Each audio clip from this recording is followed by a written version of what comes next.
this is an exercise that I usually do with actors, but I find that this exercise is really good for everybody.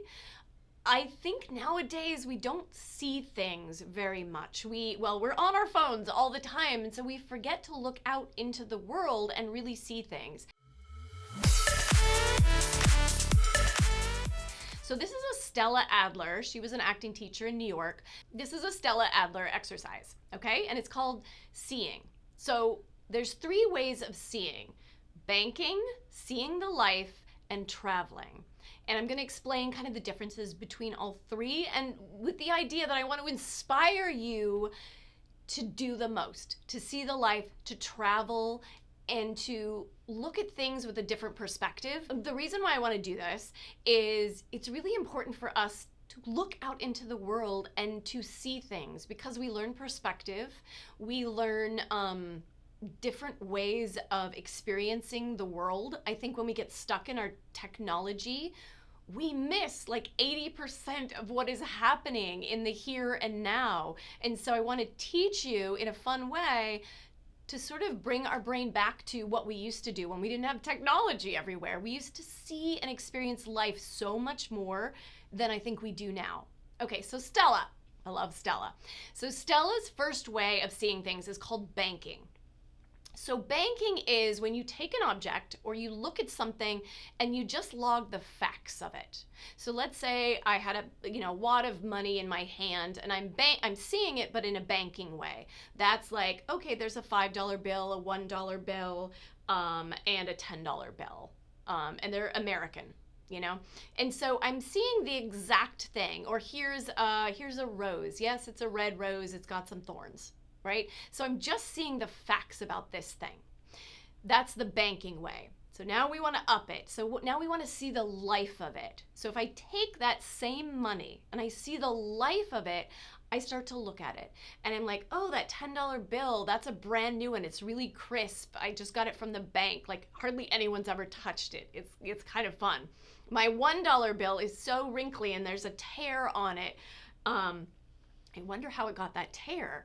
One of them is really dirty, and one of them has like a little writing on the side of it. I wonder who wrote that. So you're seeing more of like the life of the object, the story behind the object. It's coming to life for you.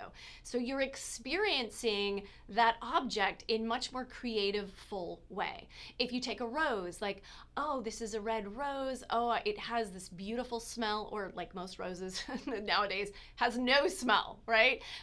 So if it does have a smell, you should notice that. Or, and it has thorns, but they're really pokey and I need to pull them off so I can, hold on to it. And it's just in bloom and it's perfect. Or it's been in bloom for a couple of days and some of the things are wilting and it looks kind of sad. But you're seeing the life, you're seeing and experiencing that object in a much more full way. Okay, so that's seeing the life.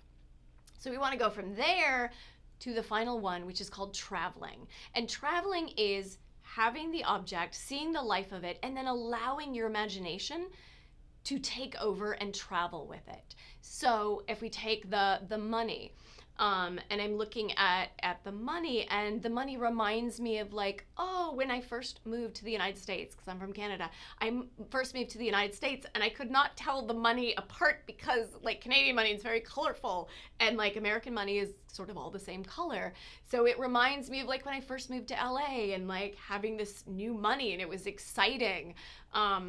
Or like, oh, I remember when I got my first $100 bill. Like, oh my God, I'm a grown up now. I have my first $100 bill. So it brings us to different times in our life. It can inspire us, but it basically, our brain travels. So this object inspires us. So not only do we experience this object, but we experience everything that comes with this object.